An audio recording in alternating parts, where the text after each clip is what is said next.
Hello guys, now let's start with the second part of this video. This video will cover basically the most important MCQs for CUET preparation. तो मैंने इसमें कौन कौन से questions डाल रखे हैं लाइक लिस्ट ए को लिस्ट बी के साथ मैच करने वाले, correct order type questions, case based MCQs, assertion reason, choose correct statements and direct MCQs. Basically जो ये क्वेश्चंस है these are very important for your exam purposes. तो मैंने इसमें प्रीवियस ईयर क्वेश्चंस भी दे रखे हैं जिस टाइप से प्रीवियस ईयर के क्वेश्चंस आए थे, एंड मैं कुछ आपको क्वेश्चंस दूंगी जिससे आप प्रैक्टिस कर सकते हो अपनी easily. So without wasting any time let's continue. तो सबसे पहले हम चलते हैं प्रीवियस ईयर क्वेश्चंस पे. तो जैसे आपने प्रीवियस ईयर क्वेश्चन पढ़ा, मैं आपको तरीका बताऊंगी, बट अगर आप खुद से कर सकते हो तो वीडियो को पॉज करना, कमेंट सेक्शन में टाइप करना answer, and then you can check your answer from here. Okay, so ये आया था क्वेश्चन आपका CUET 2024 UG में. ये वाला क्वेश्चन जो है आपका, इसमें सबसे पहले पूछा है कि आपको लिस्ट 1 जो है लिस्ट 2 के साथ मैच करनी है. तो इसमें सबसे पहले आपको क्या करना है, अपने सारे ऑप्शंस छुपा देने हैं, बिकॉज ऑप्शंस नहीं देखोगे. आप पहले खुद सोचो कि आपका A किसके साथ मैच होगा, B किसके साथ मैच होगा. इस तरह से जो आपका आंसर है वो बिल्कुल एक्यूरेट आएगा. ओके, सो सबसे पहले हमारा जो क्वेश्चन है वो पूछ रहा है ओबीडियंस टू ऑर्गेनाइजेशनल रूल्स. ये तो रूल्स के बारे में बात हो रही है, तो रूल्स वाला तो डिसिप्लिन से रिलेटेड होगा, अभी हमने पढ़ा था. ठीक है, तो A का थर्ड. तो आप साइड में इसको लिख देना. आपको एक शीट मिलेगी, उसमें आपको रफ शीट मिलेगी. आप उसमें क्या करना है, जब आपके पास खाली टाइम होगा ना स्टार्टिंग में, तो ABCD या 1 2 3 4 ऐसे लाइन वाइज लिख देना, ताकि आपको आगे वो जो लिखा हुआ है वो काम आ जाए. या फिर आप ऐसे ही लिख लेना, जैसे A लिखा, B लिखा, C लिखा, D लिखा. ठीक है, तो इसके सामने आप अपने आंसर्स को लिख सकते हैं. फिर है second one boss for individual employ. This is very simple. एक बॉस चाहिए इंडिविजुअल एम्प्लॉय के लिए. तो एक बॉस मतलब यूनिटी ऑफ कमांड. ठीक है, तो आपका जो B है वो हो गया फोर्थ. फिर C वाला है वन हेड वन प्लान. ठीक है, वन हेड वन प्लान का मतलब प्लान वाला अगर कोई चीज़ आ जाती है तो वो यूनिटी ऑफ डायरेक्शन हो गया. तो C का फर्स्ट. एंड D का है remuneration should be just and equitable. तो आपका ये रेम्यूनरेशन वाला ही है. ठीक है, बहुत ईजी है ना.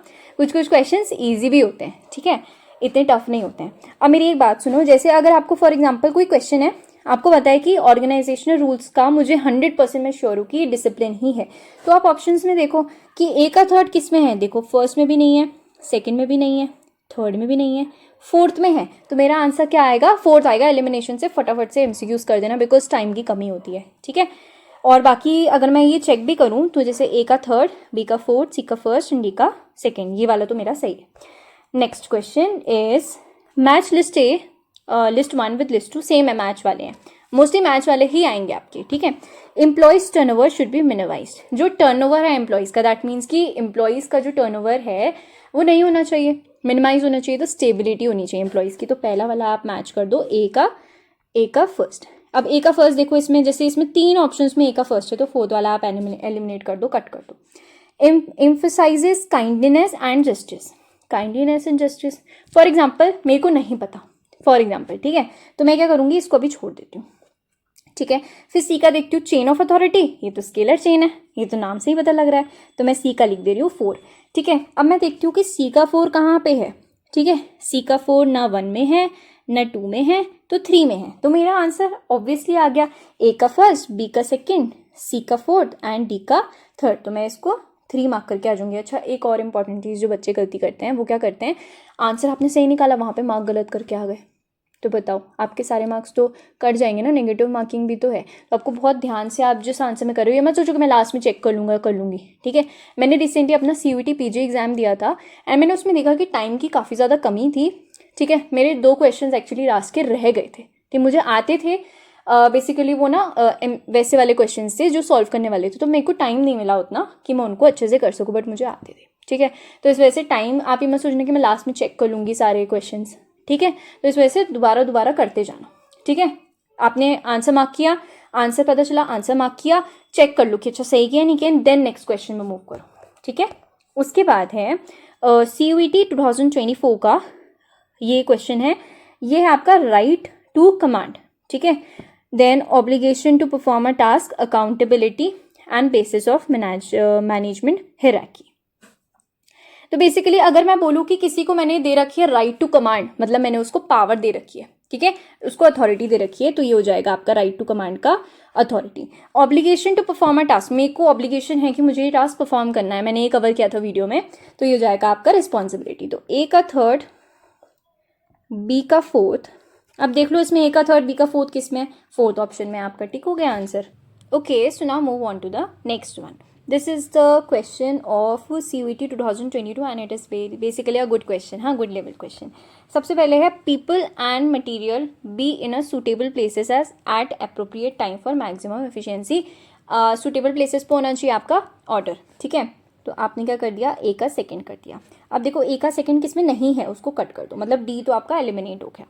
फिर है this principle resembles with military organisation. Military organisation में क्या होता है कि एक पर्सन इस ग्रुप ऑफ पीपल को कमांड करेगा, ठीक है, तो यूनिटी ऑफ कमांड।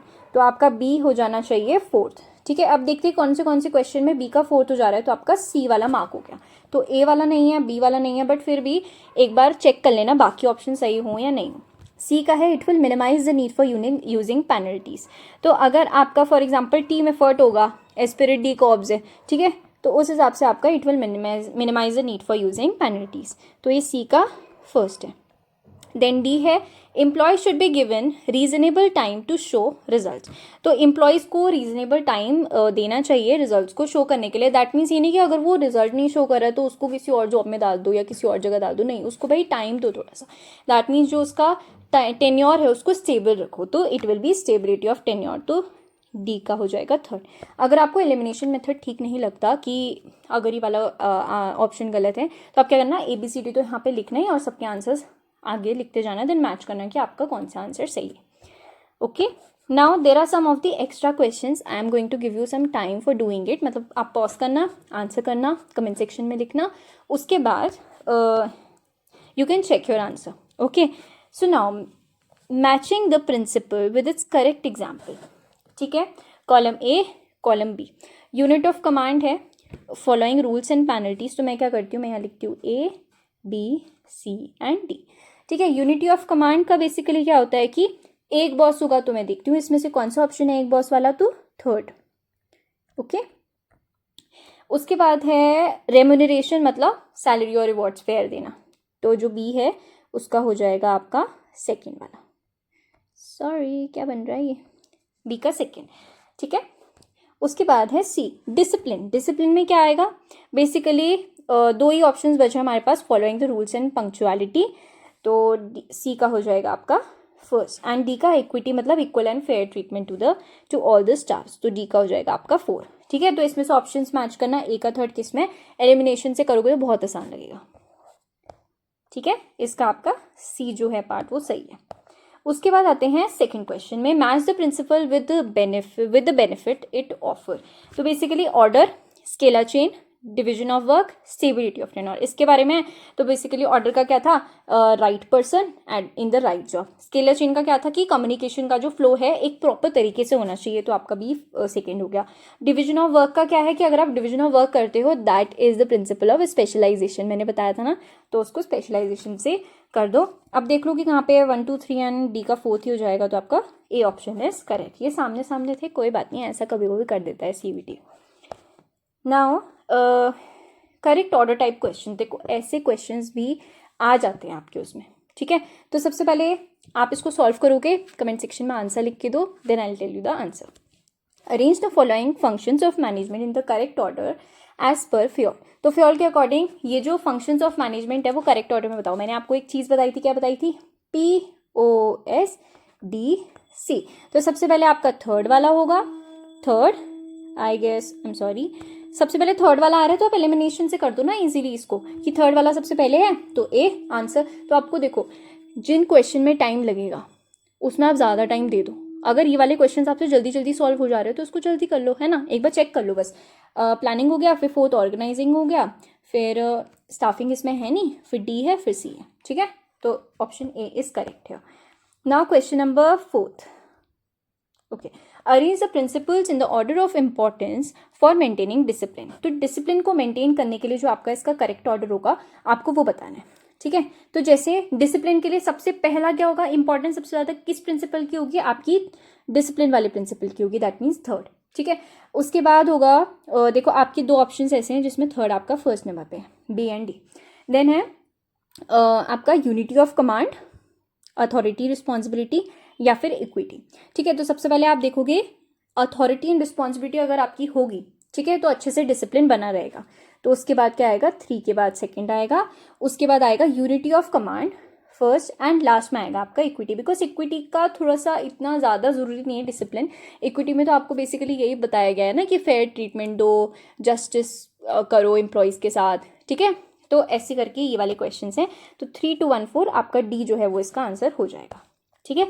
तो जो आपके आंसर है 3 का ए एंड 4 का D. Okay, so now this was all for this video. अगर आपको और क्वेश्चंस चाहिए किसी भी टॉपिक पे, so you can comment in the comment section. I am there for you to answer all your queries. Thank you so much for watching this video. Bye bye.